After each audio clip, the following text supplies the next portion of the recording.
There are several books which have been excluded from the canonical Jewish Bible. Some of these rejected works are mentioned in the Bible itself, and some are not.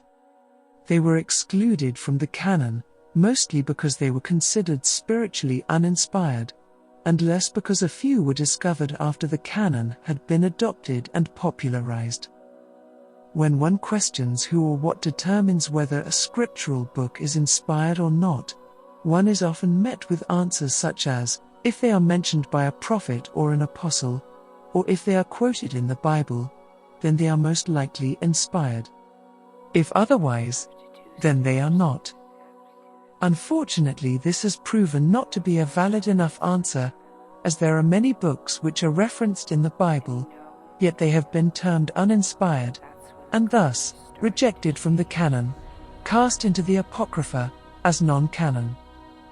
The Book of Enoch is one of such books, thought to be inspired by the scribe, Enoch, and over the years, 3 books have come to be attributed to him.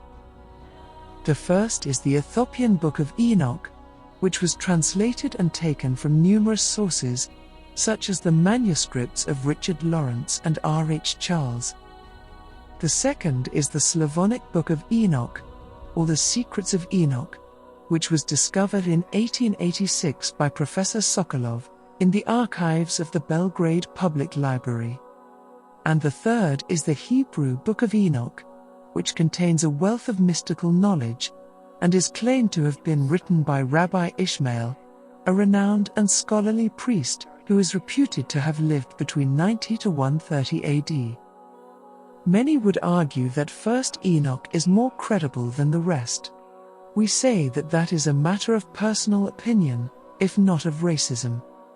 As far as we are concerned, each work is as authentic as the other, and deserves equal attention. Thus, without placing one over the other, we shall glide across the 3 books, starting with the first. Shall we begin?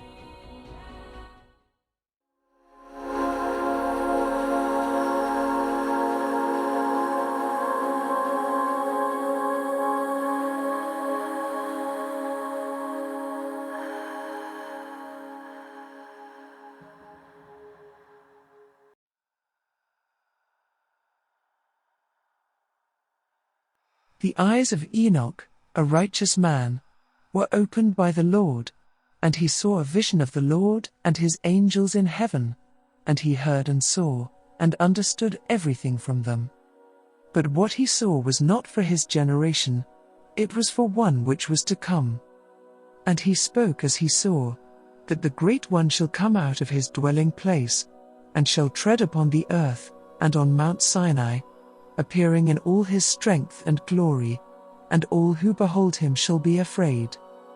The watchers shall shake, and the earth shall tremble to its ends. The mountains shall fall, and the hills shall melt like wax in the flame. The earth shall be torn apart, and all which is on it shall be destroyed, and judgment shall come upon all. But with the righteous he shall make peace. They shall prosper, and he shall protect and bless them. Behold, he shall come with 10,000 of his saints, to execute judgment upon the earth, and to destroy the wicked. He shall convict all flesh of their ungodly ways, and of the things they have spoken against him. When he had seen all of these, Enoch urged the generations to come, saying, Observe everything in the sky, how the luminaries rise and fall in their proper time. See the earth, how steadfast it is. Behold the summer and winter, and the rains and the clouds. In winter, except for 14 trees, all trees wither and shed. And in summer, the earth burns with growing heat, and you seek shade from the heat of the sun. See the green trees, and how they bear fruit, and you shall understand that he who lives has made them this way. From year to year, his works do not change. Do you not see that rivers and seas follow his commands? And turning to the godless, Enoch spoke, saying, You, who are hard-hearted, you have not held to the commands of the Lord, but you have turned away from him, and spoken against him. And so, you shall find no peace. Cursed shall be your days and your names, and you shall perish and be destroyed without mercy. For all of you who are godless, there shall be a curse. The elect shall rejoice, and there shall be forgiveness and peace and salvation for them. But for all of you sinners, there shall be no salvation, only curses. The elect shall inherit the earth, and wisdom shall be given to them, that they may never sin again, either through forgetfulness or pride, for they shall be humbled.